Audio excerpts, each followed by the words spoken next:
Mayo 25, 2023. Isang 54 anyos na Aleman na umaakyat ng bundok ang mag-isang nakatayo sa tuktok ng ikatlong pinakamataas na bundok sa mundo. Suot ang ski na simbolo ng 30 taon ng imposibleng pangarap. Malapit na niyang subukan ang kakaibang gawain. Mag-ski pababa mula sa death zone. Nakakaunti lang ang nakaligtas. Di tulad ng iba noon, ginagawa niya ito nang walang extra oxygen, Sherpa o backup plan. Hindi niya yun alam. Sa loob ng 12 oras ang pangalan niya ay magiging bahagi ng kasaysayan bilang nagyelong paalala ng lupit ng bundok. Ito ang hindi maiisip na kwento ni Louis Stitzinger. Maligayang pagdating sa extreme na mundo ng matataas na bundok kung saan may dalawang uri ng umaakyat, ang mga nagtutulak ng hangganan at ang mga maingat. Ang mga metikuloso at maingat na profesional na tinatrato ang bawat desisyon na parang nakasalalay dito ang kanilang buhay. Dahil totoo naman, isa si Louis Stitzinger sa mga maingat. Ipinanganak siya noong 1968 sa Bavarian Alps sa pamilya ng mahilig mag-akyat. Kilala ang ama niya bilang mountain guide, kaya biro ng iba na ipinanganak si Louis na may ski na. 3 taong gulang pa lang, nag-i-ski na siya. 5 taon, umaakyat na ng bato. Pagsapit niya sa universidad, nakuha na niya ang kanyang sertipikasyon bilang state certified na gabay sa bundok at ski. Habang nag-aaral ng agham pampalakasan sa Munich, nakilala ni Louis si Alex, isa ring umaakyat. Nag-aaral siya ng heograpiya at tulad ni Louis, baliw din siya sa mga bundok. Agad silang nagka-connect dahil sa kanilang parehong pagmamahal sa pag-akyat. Pagkatapos magtapos, magkasama nilang inakyat ang mas matataas na bundok. Araw-araw silang nag-ensayo sa Bavarian Alps. Trail running sa tag-init, ski touring sa taglamig. Sa 25 taon, nagpakasal sila at naging isa sa pinakamalalakas na magkapareha sa pag-akyat, inakyat ang 6 sa pinakamataas na bundok sa mundo. May kakaiba silang samahan sa pag-akyat ng bundok, sinusuportahan nila ang solo pangarap ng bawat isa at sabay na nilalasap ang mga pakikipagsapalaran. At alam ni Alec na kapag pumupunta si Luis sa mga bundok, gumagawa siya ng matatalinong desisyon kapag hindi tama ang mga kondisyon, kapag hindi tiyak ang panahon. Kapag sinabi ng pakiramdam niya na may mali, may disiplina siyang itigil ang pagsubok na marating ang tuktok at umuwi ng buhay. Sa 3 dekada, nakilala si Luis sa pambihirang reputasyon. Naabot niya ang tuktok ng 10 sa 14 na pinakamataas na bundok sa mundo na higit sa 26,000 talampakan siyam dito ay walang gamit na karagdagang oxygen. Ang ski mountaineering sa matataas na altitude ang tunay na nagpalayo sa kanya. Madali niyang nadaanan pababa ang mga pinakamapanganib na bundok gamit ang ski. Noong 2006 natapos niya ang unang buong ski descent ng Gasherbrum 2. Noong 2008 nag-ski siya sa gitna ng Nanga Parbat at inakyat ito mula base camp hanggang tuktok sa loob ng 24 na oras. Noong 2011 nag-ski siya pababa ng K2 ng 3,000 talampakan, ang pinakamahabang ski descent doon noon. Pero si Louis ay may isang pangarap na hindi niya natupad sa buong karera niya. Isang bundok na tila tumatawag sa kanya ng kakaiba. Kongchenjunga, isang maliit na liko sa tren ng kaguluhang ito. Sumali sa amin sa Patreon para maging bahagi ng extreme na komunidad, makapanood ng eksklusibong video, maagang access sa nilalaman, at makaboto sa polls. Kita-kits! Ang Kongchenjunga ay nasa pagitan ng Nepal at India. Ang pangalan ay ibig sabihin 5 kayamanan ng dakilang niyebe at sagrado ito para sa mga lokal. Noong 1955 nang marating ng mga umakyat ang tuktok, huminto sila bago maabot ang tunay na rurok. Ipinagpapatuloy ng mga umaakyat ang tradisyon bilang paggalang sa mga espiritong naninirahan pa rin doon. Mahalagang maintindihan na ang Kangchenjunga ay sagrado pero delikado rin. Ang bundok na ito ay kabilang sa may pinakamaraming namamatay sa mundo. Sa bawat 100 umaakyat, 20 hanggang 22 ang namamatay. Di tulad ng ibang mapanganib na bundok na bumaba ang namamatay dahil sa mas mahusay na gamit at teknik, lalo pang tumaas ang namamatay sa Kongchenjunga nitong dekada. Ano ang dahilan ng panganib nito? May kinalaman ito sa heograpiya. Sa taas na 28,100 at 69 na talampakan ito ang ikatlong pinakamataas na bundok sa mundo. Ang mga komersyal na eroplano ay lumilipad sa taas ng mga 3,000 at 50,000 talampakan, kaya ang tuktok ng Kangchenjunga ay halos 80% ng taas ng isang eroplanong lumilipad. Sa taas na yan, ang hangin ay may 1/4 lang ng oxygen kumpara sa antas ng dagat. Literal na hindi makakakuha ng sapat na oxygen ang katawan mo para mabuhay. Kaya tinatawag nila itong death zone. Pero hindi tulad ng ibang matataas na bundok gaya ng bundok Everest, na may mga bahaging may niebe at mga bahagi na pwedeng lakaran. Kahit may technical na pag-akyat, tuloy-tuloy ang hirap ng Kangchenjunga mula simula hanggang tuktok at pinakamahirap ang huli. Ang huling 600 talampakan bago ang tuktok ay sobrang technical na pag-akyat sa death zone. Isipin mong umaakyat ka ng bato na hirap huminga sa kakulangan ng oxygen. Pero may mas malala pa kaysa altitude. Ang bundok ay gumagawa ng sarili nitong mga sistema ng panahon. Nasa lokasyon ang bundok kung saan maagang dumarating ang panahon ng monsoon. Kaya ang ligtas na panahon para umakyat ay nagiging ilang linggo lang. Sa Mayo, pwedeng biglang dumating ang mga bagyo nang halos walang babala, na nakakulong ang mga umaakyat sa puting paligid kung saan imposibleng mag-navigate. Banta ang mga nakabitin na glacier at lumalala ang pagbagsak ng bato tuwing hapon dahil sa init ng araw. Ang Kangchenjunga ay napakalayo at kailangang maglakad ng 15 araw para marating ang base camp. Walang kalsada o lodge, kaya halos imposible ang rescue kapag may sakuna. Kaya noong tinangkang akyatin ni Lewis ang Kangchenjunga noong Mayo 2023, alam niya na ang kanyang haharapin. Hindi lang basta pag-akyat para sa kanya. Pangarap ito ni Lewis na maging unang mag-ski pababa mula tuktok ng Kangchenjunga. Nakapag-ski na siya sa 7 sa pinakamataas na bundok sa mundo. Ito sana ang kanyang obra maestra. Noong tagsibol 2023, dumating si Lewis sa base camp ng Kangchenjunga na may ski sa bag at planong inabot ng dekada bago nabuo. Hindi siya sumama sa isang komersyal na ekspedisyon. Sa pagkakataong ito, nag-book lang siya ng base camp services sa isang kumpanyang tinatawag na 7 Summit Treks. Pero lampas ng base camp, mag-isa na siyang aakyat. Walang Sherpa, walang dagdag oxygen, si Lewis lang, mga ski niya at pangarap. Ngunit hindi siya tunay na nag-iisa. Sa base camp, nakilala niya ang isang Peruvian na umaakyat ng bundok na ang pangalan ay Flor Cuenca. Si Flor ay sumusubok din na akyatin ang bundok nang walang oxygen at umaakyat din siya ng mag-isa. Pareho silang nagsasalita ng German dahil si Flor ay nasa Germany at agad silang nagkasundo. Nagpasya silang magsama sa pag-akyat, nagbahagi ng tent at panggatong para gumaan ang dala. Nabuo ang pagsasamang ito dahil sa pangangailangan, ngunit magiging mahalaga ito sa kwentong ito. Noong Mayo 18, sina Lewis at Flor ay unang sumubok marating ang tuktok. Ilang araw silang umaakyat at nag-aaklimatisa sa taas ng lugar. Nakarating sila sa kampo at sinimulan ang pagsubok sa tuktok. Ayon sa plano ang lahat, pero nagkamali ang rope fixing team na Sherpa na naglalagay ng safety rope sa pinakamapanganib na bahagi. Nagkamali sila ng liko sa itaas ng bundok at dinala ang grupo ng umaakyat sa isang matarik na bangin ng niebe na walang daan palabas. Malapit na sa tuktok. Pagkatapos ng bigong tangka, kadalasan ang mga umaakyat ay uuwi na lang. Bihira ang sumubok muli sa Kangchenjunga 2 beses sa isang season. Pisikal at mental ang hirap sa bundok. Kailangan ng ilang linggo ang katawan para makabawi sa death zone, pero hindi umuwi si Lewis. Bumaba siya pabalik sa base camp at habang pababa, may ginawa siya na nakakuha ng atensyon ng lahat. Mula sa kampo 4, isinuot niya ang kanyang mga ski at nag-ski pababa ng malaking bahagi ng pagbaba. Nang tumawag siya sa radyo sa kanyang asawang si Alex sa Alemanya nung gabing iyon, sobrang saya niya. "Maganda ang niebe," sabi niya. "Pwedeng mag-ski pababa." 3 araw lang nagpahinga si Lewis sa base camp. Nagpapagaling pa ang katawan niya mula sa death zone. Pagod ang mga kalamnan at bumabalik pa sa normal ang pulang selula ng dugo niya. Ipinakita ng taya ng panahon na may bagong pagkakataon. At alam ni Lewis na sa Himalayas, hindi naghihintay ang panahon. Malapit na ang monsoon. Kung hindi siya umalis ngayon, maghihintay pa siya ng 1 taon. Sa edad 54, ilang oportunidad pa kaya ang darating.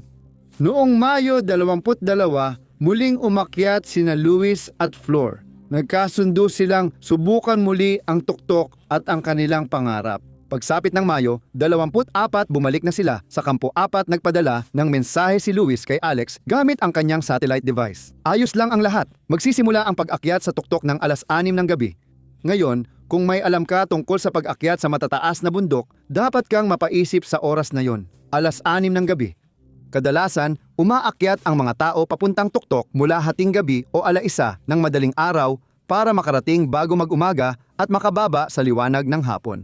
Nagsisimula ng 6:00 ng gabi, ibig sabihin, aakyat si Luis sa tuktok ng 5:00 ng hapon at bababa siya sa dilim, pero siguradong may dahilan siya rito. At bago sila umalis sa Kampo 4, gumawa siya ng partikular na kasunduan kay Flor. "Hintayin mo ako sa Kampo 4. Pagdating mo sa tuktok," sabi niya kay Flor, "huwag mong patayin ang radyo. Kokontakin kita habang bumababa ako para ito sa seguridad." Kung may masamang mangyari, may maghihintay doon, pumayag si Flor. Noong gabi ng Mayo 24, umalis sila sa Kampo 4 at sinimulan ang pag-akyat, ngunit sobrang hirap ng mga kondisyon noon. Lubog sa malalim na niebe ang kanilang mga bota at dahil sa matarik na dalisdis, isang pagkakamali ay pwedeng magdulot ng pagbagsak. Sobrang nipis ng hangin kaya bawat hinga ay parang dumadaan sa karayom. Gayunpaman, tuloy silang umusad, pagod sa bawat hakbang. Habang umaakyat sila, napansin ni Flor ang isang bagay na dapat sanay naging babala. Mas mabagal gumalaw si Luis kaysa dati, sobrang bagal. Kinain ng bundok ang lakas niya. Pero naabot ni Flor ang tuktok noong tanghali ng Mayo, 25, 2023. Nakatayo siya sa 28,169 na talampakan, ang ikatlong pinakamataas sa mundo, nang walang karagdagang oxygen. Isang kamangha-manghang tagumpay. Kumuha siya ng litrato at ninamnam ang sandali. Samantala, si Luis ay patuloy pa ring umaakyat. Patuloy na nagtutulak pataas sa hangin na sobrang nipis na bawat paghinga ay isang sinadyang pakikibaka. Nag-antay si Flora hanggat kaya niya, ngunit habang lumalalim ang hapon at nagsimulang lumala ang panahon, ginawa niya ang masakit na desisyon na simulan ang kanyang pagbaba. At heto ang sandaling hindi niya malilimutan habang buhay. Habang siya ay bumababa sa bandang 27,000 talampakan, may nakita siyang isang tao na paakyat papunta sa kanya. Si Luis iyon. Magkasalubong sila sa makitid na daan sa bundok at magtatagpo na sana. Sa delikadong bahagi, huminto si Flora. Huminto rin si Luis sa taas na yon. Kahit ang magsalita ay nakakapagod na, pero kailangan nilang kumpirmahin ang plano. Hapon na noon at lumalala na ang panahon. Kahit dapat umatras na, tiningnan ni Luis si Flora at sinabi, "Hintayin mo ako sa Kampo 4, buksan mo lang ang radyo. Kaya ko to." Tumango si Flora at bumaba. Wala siyang dapat ikabahala dahil veteranong umaakyat si Luis ng matataas na bundok. Kung may kaya mag-summit at bumaba sa gabi, siya yon. Nagpatuloy si Flora sa pagbaba at si Luis sa pag-akyat. Iyon ang huling pagkakataong nakita si Luis Titzinger ng buhay. Ngunit nauuna na ako. Bandang 5:00 ng hapon, naabot ni Luis ang tuktok. Siya ang huling umakyat sa tuktok ng Kanchenjunga noong araw na iyon, matapos mabigo sa unang subok at 3 araw na pahinga. Pagkatapos ng 30 taon ng pangarap, narating niya ang tuktok ng Kanchenjunga, ang ika-10 niyang bundok na lampas. 26,000 talampakan. Napakagandang tagumpay iyon. Lahat ng ibang umakyat na nagtagumpay ay bumaba na mula Camp 4, patungong ligtas na Camp 3. Alam ni Luis na hinihintay siya ni Flora sa Camp 4, kaya hindi siya lubos na nag-iisa at nagsimula ng bumaba. Ito ang sandaling pinangarap niya sa 30 taon at sa kanyang pagbaba, nakatago sa nyebe ang kanyang mga ski. Dahil puro bato at yelo ang tuktok at hindi pwedeng mag-ski, itinago niya ang mga ito ilang daang talampakan sa ibaba habang umaakyat sa tuktok. Simple lang ang plano niya. Bumaba sa ski depot, isuot ito at maging unang mag-ski pababa ng Kanchenjunga mula tuktok. Sa Camp 4, si Flora lang ang natira sa tent niya. Bukas ang radyo at naghihintay. Wala nang tao sa ibang tent, bumaba na ang lahat. Nag-iisa siya sa 24,900 talampakan, ngunit may pangako siya. Habang nilulubog ang araw, gumana ang kanyang radyo. Si Luis iyon, pababa na siya. Sinabi niya kay Flora, nakabalik na siya sa kulwar, ang matarik na bangin ng niebe na magsisilbing daan niya pababa papunta sa kampo.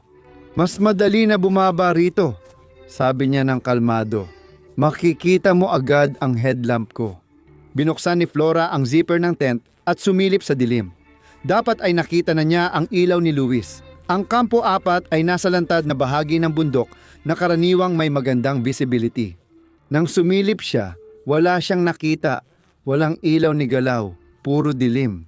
Naghintay siya, tapos biglang nagbago ang panahon. Bumalot ang makapal na fog, bumagsak ang niebe, at lumakas ang hangin na humahampas sa bundok na parang napupunit na tela. Patuloy na nagmasid si Flora, patuloy na naghahanap ng kahit anong senyales ng ilaw. Pagod na siya, masakit ang bawat kalamnan ng katawan niya, pero nangako siyang maghihintay. Kinuha niya ang headlamp at itinali sa labas ng tent para makita ni Luis ang ilaw at malaman kung saan siya pupunta. Lumamig na ang panahon. Ramdam niya ito kahit nasa sleeping bag siya, pero iniwang bukas ang tent. Nagmasid at naghintay pa rin siya. Pagsapit ng 9:00 ng gabi, muling tumunog ang radyo. Si Luis iyon. Nasa 27,200 at 30 talampakan na ako, ulat niya. Kalma ang boses niya. Aabot ako sa Kampo 4 mga lampas 2 oras. Biglang sinabi niya kay Flor, mag-i-ski ako pababa rito. Kaya napahinto si Flor. Tumingin si Flora sa paligid para makita ang kalagayan. Wala talagang makita sa labas dahil sa makapal na fog at niebe. Sobrang dilim, maliban na lang sa liwanag ng kanyang headlamp. Malakas din ang hangin, kaya madaling matumba. Balak pa rin mag-ski ni Luis, kahit ganito ang panahon dahil eksperto siya. Nakababa na siya ng ski sa 7 sa pinakamataas na bundok. Siya rin ang kayang mag-ski sa gabi kahit masama ang kondisyon. Kaya tinanggap ni Flora ang kanyang mensahe at bumalik sa kanyang sleeping bag para maghintay. Plano niyang manatiling gising, pero malakas ang pagod. Pagdating sa 24,000, 900 talampakan sa tuktok ng isa sa pinakamataas na bundok, sobrang pagod na ang katawan mo. Sa isang punto, pumikit ang kanyang mga mata at nakatulog siya. Pagkagising niya, maliwanag na sa labas noong umaga ng Mayo 26. Tumingin siya sa paligid ng tent pero wala si Luis. Kinuha niya ang radyo at tinawag si Luis, pero walang sagot, puro static lang. Matapos ilang tawag na walang sagot, tinawagan ni Flora ang base camp at inireport na nawawala si Luis. Sinabihan siya na may darating na helicopter mula Kathmandu kasama ang rescue team. Darating ang tulong, kailangan lang niyang maghintay, kaya naghintay siya sa Camp 4 pinagmamasdan ang langit. Nakikinig sa kanyang radyo, pero hindi dumating ang helicopter. May paparating na bagyo sa mga lambak at masama ang panahon para makalipad. Buong araw nag-antay si Flora. Naubos gasolina niya, hindi siya makapagpatunaw ng yelo at nanghihina na siya habang nilalamig. Noong umaga ng Mayo 27, napagtanto niyang kung magtatagal pa siya sa Kampo 4-2 na ang kukunin na bangkay imbes na isa, kailangan na niyang bumaba. Hindi lang ang sarili niyang gamit ang pinaghanda ni Flora, kinuha rin niya ang mga kagamitan ni Luis, ang kanyang tent, sleeping bag at mga ekstrang supply. Isiniksik niya lahat sa bag, binuhat ito at dumaan sa Kampo 3, Kampo 2 hanggang base camp. Baka sakaling buhay pa si Luis sa kung saan at kailangan niya ang kanyang mga gamit. Pagdating niya sa base camp 3 araw, matapos mawala si Luis, labis siyang pagod pisikal at emosyonal. Kalaunan ay isinulat niya sa Instagram, walang kumilos para tulungan si Luis. Ang pait ng mga salitang iyon ay nagsasabi ng lahat tungkol sa kung gaano siya nakaramdam ng pag-iisa doon. Nakarating ang helicopter sa Kanchenjunga noong Mayo 29, 4 na araw matapos ang huling tawag sa radyo ni Luis. 5 Sherpa, kabilang si Pemba, ay naghanda ng dagdag na oxygen para mas mabilis kumilos. Alam nila ang huling posisyon ni Luis sa 27,230 talampakan at doon sila nagsimulang maghanap, pero pagdating nila roon, wala silang nakita ni bakas, yapak o ski. Pinalawak nila ang kanilang paghahanap, umakyat pa sila ng mas mataas at tumingin sa lahat ng direksyon.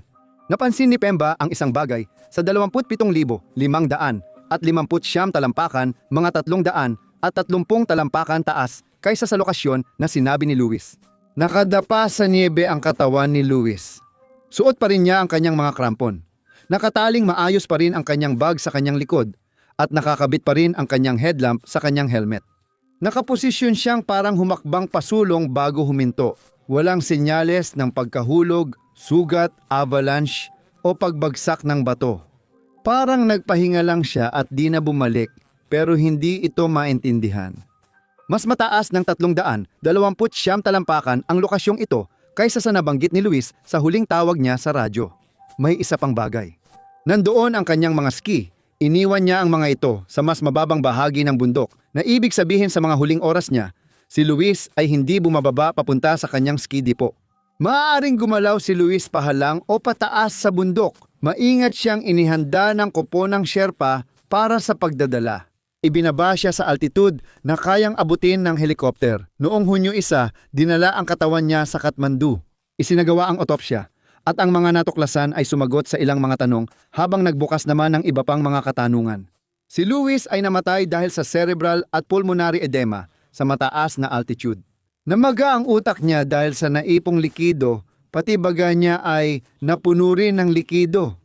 Parehong sanhi ng mataas na lugar ang dalawang kondisyon at parehong may masamang epekto. Napipinsala nito ang malinaw mong pag-iisip kahit pakiramdam mo, normal ka lang.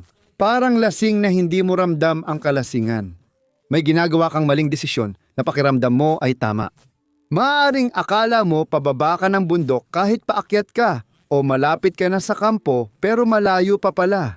Literal na nalulunod sa likido ang utak mo pero pakiramdam mo ay ayos ka lang.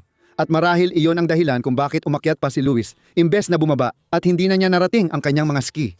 Sinabi niya kay Flor na darating siya sa loob ng 2 oras pero palayo siya ng palayo at niloloko na siya ng utak niya nang hindi niya namamalayan. Iniisip ko lagi ang mga huling oras. Mag-isa si Luis sa dilim sa taas na 27,000 at 500 talampakan binabagyo. Unti-unting nilulunod ng likido ang kanyang utak at lumalala ang pag-iisip niya sa bawat hakbang. At malamang, ayos lang pakiramdam niya, tingin niya tama ang desisyon at nasa tamang direksyon, halos makabalik na sa ligtas na kampo. Hindi tugma ang imaheng iyon kay Luis na 30 taon ng maingat, propesyonal at laging gabay na hindi nawalan ng kliyente.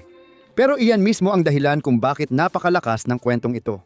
Ang kanyang kwento ay paalala na walang pakialam ang mga bundok sa iyong resume o karanasan. Sa death zone, lahat ay mahina at delikado. Ang tapang ni Luis sa pagtupad ng pangarap ay inspirasyon sa akin. 3 dekada niyang pinalawak ang hangganan ng posible. Nag-ski si Luis sa matataas na bundok na mahirap lakarin ng karamihan at siya ang nagpasimula ng mga rutang nagbago sa high-altitude ski mountaineering. At ginawa niya ang lahat ng iyon na may kababaang loob na bihira sa isang larangan kung saan madalas mangibabaw ang ego. Pero lahat tayo ay tao. Minsan, kahit anong paghahanda natin, bundok pa rin ang nananalo. Sa tingin mo, ano nangyari sa huling oras? I-comment sa ibaba. Salamat sa panunood at magkita tayo sa susunod. Manatiling matapang at mamuhay ng may tapang.